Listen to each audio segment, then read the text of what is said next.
प्रिय विद्यार्थियों, हिंदी साहित्य बीए प्रथम वर्ष के प्रथम प्रश्न पत्र में हम सूरदास को पढ़ रहे हैं। आपके 6 कवि हैं, कबीर, सूरदास, जायसी, तुलसीदास, बिहारी और घनानंद है।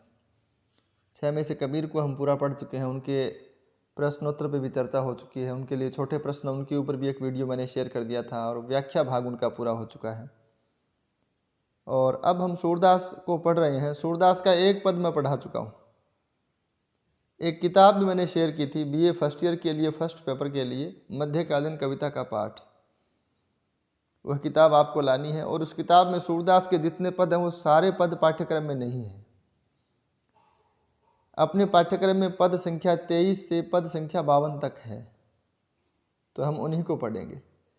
पहला पद मैंने इसलिए पढ़ाया था आपको ताकि आपको यह ध्यान रहे कि सूरदास का महत्वपूर्ण ग्रंथ है सूर सागर, और सूर सागर का सबसे महत्वपूर्ण भाग है भ्रमर गीत। भ्रमर गीत का नाम भ्रमर गीत क्यों पड़ा, इसकी चर्चा भी हम कर चुके हैं। इसके लिए आप पिछला वीडियो देखें।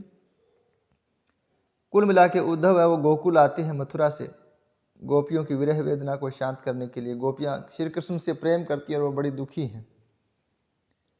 उद्धव चाहते हैं कि उन्हें अपने भीतर जो आत्मा में व्याप्त परमात्मा हो उसका ज्ञान हो, वो निर्गुण ब्रह्म की तरफ आकर्षित हों और अपनी विरह वेदना को शांत करें, क्योंकि परमात्मा उनके भीतर है। ऐसा उद्धव समझते हैं और ऐसा समझाने के लिए वो गोकुल आते हैं। तो उद्धव यहाँ पे निर्गुण के पक्षधर हैं और गोपियाँ सगुण की, और दोनों के बीच में संवाद होता है। ये पूरा संवाद भ्रमर गीत है और इस संवाद में विजय सगुण की होती है, इन गोपियाँ जीतती हैं। तो ये प्रसंग चल रहा है।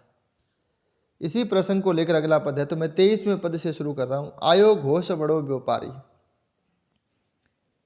लादि खेप गुण ज्ञान जोग की ब्रज में आए उतारी। फाटक देकर हाटक मांगत भोरे निपट सुधारी। धुरी ही ते खोटो खायो है लय फिरत सिर भारी। इनके कहे कौन डहकावे ऐसी कौन अजानी। अपनी दूध छोड़ के पीवे खारकूप को पानी। उधो जाहु सवार यहाँ ते बेग गहर जनि लाओ। मुँह मांग्यो पे हो सूरज प्रभु साहु आन दिखाओ। प्रसंग मैं आपको बता चुका हूँ। विशेष के लिए भाषा ब्रज भाषा है, कोई विशेष अलंकार आएगा तो वो भी आप लिख सकते हो। सगुण निर्गुण की बात भी आप लिख सकते हो। भ्रमर गीत सार इसका नाम क्यों पड़ा वो लिख सकते हो। विशेष के लिए कोई सीमा नहीं है विशेष की कि आप कितने ही विशेष लिख सकते हैं। आयो घोष बड़े व्यापारी, घोष कहते हैं ब्रज की जो अहीरों की जो बस्ती है उसको घोष कहा जाता है। घोष असल में यादवों की बस्ती है, गोपियाँ वो अहीर हैं। तो आयो घोष बड़ो व्यापारी कि आज यादवों की बस्ती में बहुत बड़ा व्यापारी आया है। और क्या लेके आया है? खेप का मतलब असल में गांठड़ी होती है। लादी खेप गुण ज्ञान जोग की, उसके पास गांठड़ी किसकी लाद के लेके है? वो गुण ज्ञान जोग, ज्ञान और योग और निर्गुण ब्रह्म का सामान वो बेचने के लिए आया है। यानी असल में उसके पास ज्ञान की जो गठड़ी है, उसके निर्गुण योग की गठड़ी है, उसका ये उपहास कर रही है, उसकी हंसी उड़ा रही है कि आज तो बहुत बड़ा व्यापारी आ गया है। ये व्यंग्य है और व्यंग्योक्ति भ्रमर गीत सार की बहुत बड़ी विशेषता है। व्यंग्योक्तियों से भरा पड़ा है ये। हम कई बार किसी आदमी का उपहास करने के लिए भी कह देते हैं, अच्छा ये तो बहुत बड़ा सूरवीर है भाई। अगर कायर आदमी होते कहते हैं ये तो बहुत बड़ा सूरवीर है। कंजूस आदमी के लिए कहते हैं ये तो बहुत बड़ा दानी है। ये भी एक व्यंग्य है। बड़ा व्यापारी, उद्धव को कहा है बड़ा व्यापारी। असल में इसके व्यापार को वो तुच्छ समझती हैं गोपियाँ, इसलिए व्यंग्य करते हुए कहती है बड़ो व्यापारी। आयो घोष बड़ो व्यापारी, आज तो अहीरों की बस्ती में बड़ा व्यापारी आया है। और क्या लेके आए हैं? निर्गुण ब्रह्म की उपासना अपनी गठड़ी में डाल के लेके आए और ब्रज में आए उतारी। और रास्ते में और तो इसको कोई खरीदार नहीं मिला, ब्रज में बेचने के लिए आया है। फाटक देकर हाटक मांगत भोरे निपट सुधारी। फाटक असल में राजस्थान में एक छाछ होता है जिसमें हम अनाज फटकते हैं, और छाजने में जब अनाज फटकते हैं तो जो कचरा होता है वो आगे निकल जाता है, उसको फटकन कहते हैं, फटकन। तो यहाँ इसको फाटक कहा गया। और हाटक कहते हैं सोने को। तो आप कल्पना करो कि जो हम अनाज छांटते हैं छाजने में, छाछ में, और जो आगे निकल जाता है कचरा, हल्का अनाज होता है, छोटा अनाज होता है, वो आगे निकल जाता है, वो हम किसी को दें और कहें कि इसके बदले में हमें सोना दे दो, तो अगला को मूर्ख थोड़ी है। गोपियाँ कहती है ये ऐसे ही कर रहा है। फाटक देकर हाटक मांगत, सोना देकर, ये फटकन देकर हमसे सोना मांगता है। इसका तात्पर्य ये है कि भाई हमें निर्गुण ब्रह्म की उपासना देकर कृष्ण को भूल जाने के लिए कह देता है। भोरे निपट सुधारी, क्या हमें केवल भोली समझ रखा है? और धुर ही ते खोटो खायो है, धुर ही ते हमेशा से ही खोटो खायो है, खोटा माल लिए फिर रहा है। ये जो निर्गुण ब्रह्म की उपासना है इसकी ये बिल्कुल खोटी बात है, इसलिए तो अभी तक बिकी नहीं तो रास्ते में बिकी जाती। लय फिरत सिर भारी, इसलिए सिर पे भारी बोझ लिए फिर रहा है। गांव गांव में पहले कपड़े बेचने वाले, बर्तन बेचने वाले आया करते थे और गठड़ी बांध के सिर पे लाद के लाया करते थे। आप ये समझिए कि जिसकी गठड़ी शाम तक उतनी भारी है, इसका मतलब उसका माल नहीं बिका।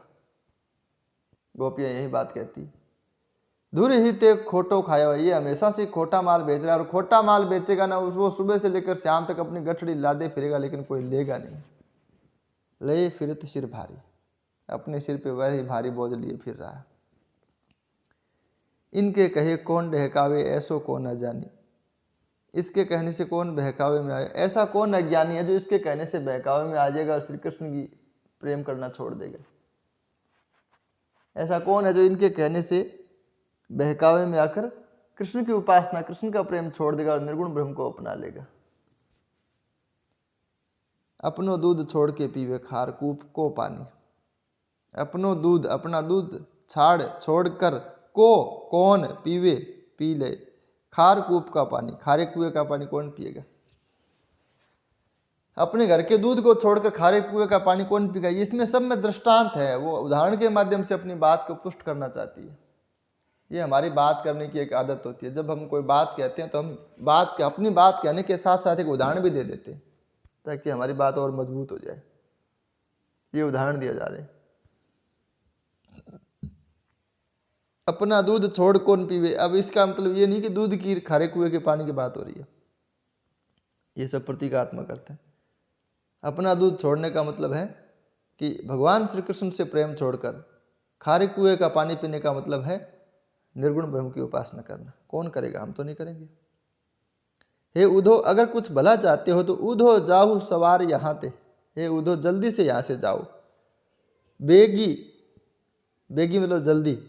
गहरू जनी लाओ, गहरू यानी देर, जनी यानी मत, लाओ यानी लगाओ, देर मत लगाओ।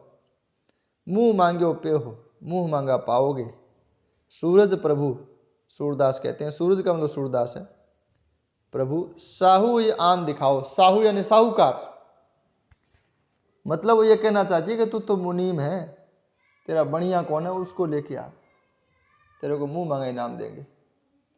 हे उधो यहाँ से जल्दी से जाओ, देर मत लगाओ।